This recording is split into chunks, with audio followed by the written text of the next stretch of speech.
வணக்கம். 30 days meal பிளானில் இன்றைக்கி டே 11. இன்றைக்கி 3 ரெசிபீஸ் என்னென்னு பார்ப்போமா? ஸோ பிரேக்ஃபாஸ்ட்டுக்கு வந்து ஆஸ் யூஷுவல் நான் எக்கு தான் எடுத்துக்க போகிறேன். பட் எக்கில் வந்து ஒரு டிஃப்ரெண்ட்டான ஆம்லெட் செய்ய போகிறோம். பெல் பெப்பர்ஸ், குடைமிளகாய் வந்து 2-3 கலர்ஸ் இருக்கிறது கொஞ்சம் எடுத்து வெங்காயத்தோட உப்பும் பெப்பரும் போட்டு இந்த மாதிரி 1-2 வதக்கிக்கோங்க. இதை தனியாக வச்சுட்டு எக் ஆம்லெட் உங்களுக்கு எத்தனை வேணுமோ அதை தனியாக ஆம்லெட் மாதிரி போட்டுக்கோங்க. இது ஒரு மெத்தட். இன்னொரு மெத்தட் வந்து அதே குடைமிளகாய் வெங்காயத்தை வந்து பொடிசாக நறுக்கிட்டு பட்டரில் வந்து நல்லா வதக்கிக்கோங்க.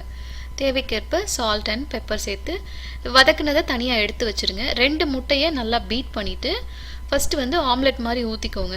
ஒரு மீடியம் ஃப்ளேம்லேயே நல்லா குக் பண்ணுங்கள். அந்த ஒரு பக்கம் கொஞ்சம் வெந்து வரும்போது நம்ம வதக்கி வச்சுருக்கிறதையும் மேலே போட்டுட்டு அகெயின் மீடியம் ஃப்ளேமில் அப்படியே குக் பண்ணிகிட்டே இருங்க. உங்களுக்கு வேணும்னா இதை திருப்பி போட்டுக்கலாம். பட் மோஸ்ட்லி இந்த டயட்டில் பார்த்திங்கன்னா மார்னிங் பர்ஃபெக்டான பிரேக்ஃபாஸ்ட்னா வந்து எக்கு தான். ஸோ எனக்கு வந்து எக் வந்து கரெக்டாக செட் ஆகும். பட் ஒரு டெய்லியுமே அதே வேக வச்ச முட்டை இல்லை வெறும் ஆம்லெட் அந்த மாதிரி நம்மளால் சாப்பிட முடியாதுல்ல. அதனால நான் பெரும்பாலும் எக்கில் வந்து டிஃப்ரெண்ட் ரெசிபிஸ் நான் இன்க்ளூட் பண்ணிக்குவேன். ஸோ இன்றைக்கி மார்னிங் பிரேக்ஃபாஸ்ட்டுக்கு நம்ம இந்த பெல் பெப்பர்ஸ்லாம் போட்ட எக் ஆம்லெட் பார்க்கவே கலர்ஃபுல்லாக இருக்குல்ல, அதே மாதிரி டேஸ்ட் வந்து சூப்பராக இருக்கும். அந்த பெல் பெப்பர்ஸோட டேஸ்ட் அவ்வளோ நல்லாயிருக்கும். Breakfast ready. நம்ம இப்போ லன்ச் என்னென்னு பார்ப்போம். லன்ச்சுக்கு வந்து சால்மன் ஃபிஷ் வச்சு ஒரு ரெசிபி பண்ண போகிறோம். சால்மன் வந்து நான் எப்போவுமே மேரினேட் பண்ணி வச்சுருப்பேன்ல ஃப்ரிட்ஜில், அது மாதிரி பண்ணி வச்சுருக்கேன். உங்களுக்கு நீங்கள் பண்ணலைனாலும் வெறும் சால்ட் பெப்பர் போட்டு அந்நேரத்துக்கு பண்ணிக்கிட்டாலும் ஓகே தான். கொஞ்சம் போல் வெங்காயம், ஒரு 2 பல்லு பூண்டு, ஒரு கப் வர அளவுக்கு கீரை, ஒரு 4-5 முட்டுக்காளான் நல்லா க்ளீன் பண்ணிவிட்டு இந்த மாதிரி நறுக்கி வச்சுக்கோங்க.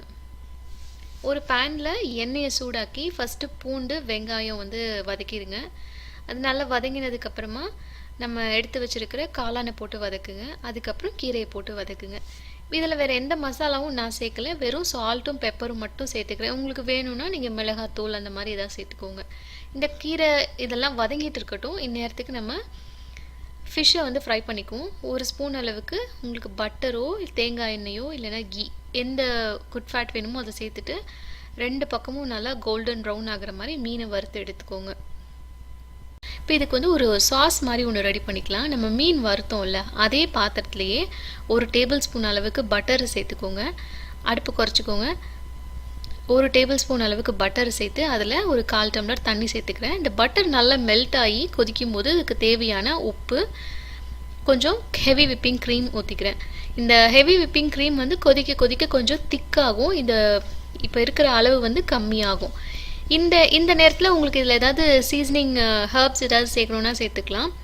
நான் எதுவுமே சேர்க்கல, வெறும் இந்த சால்ட்டும் பெப்பரும் அப்புறம் அந்த மீன் வறுத்த அந்த மீனோட ஃப்ளேவர் மட்டும்தான்.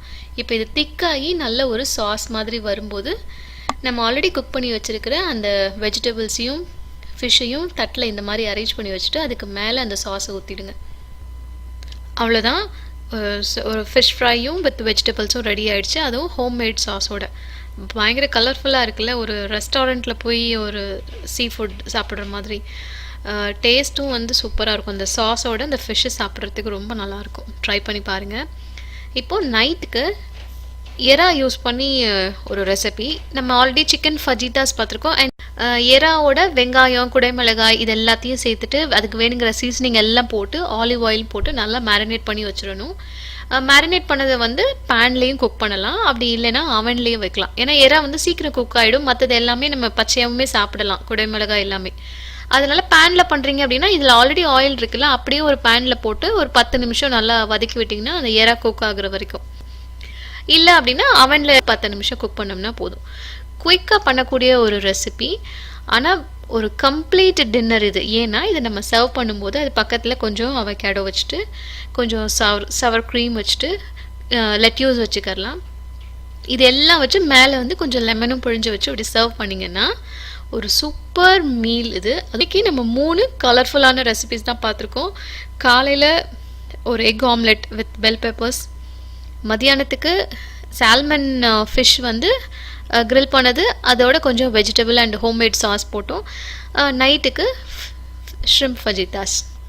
ஸோ நாளைக்கு என்ன மீல் பிளான் அப்படின்றது நாளைக்கு வேறு 3 ரெசிபிஸோடு நான் உங்களை மீட் பண்ணுறேன். ஹெய்ம்ஸ் லாபியை சப்ஸ்கிரைப் பண்ணுங்கள். Stay tuned.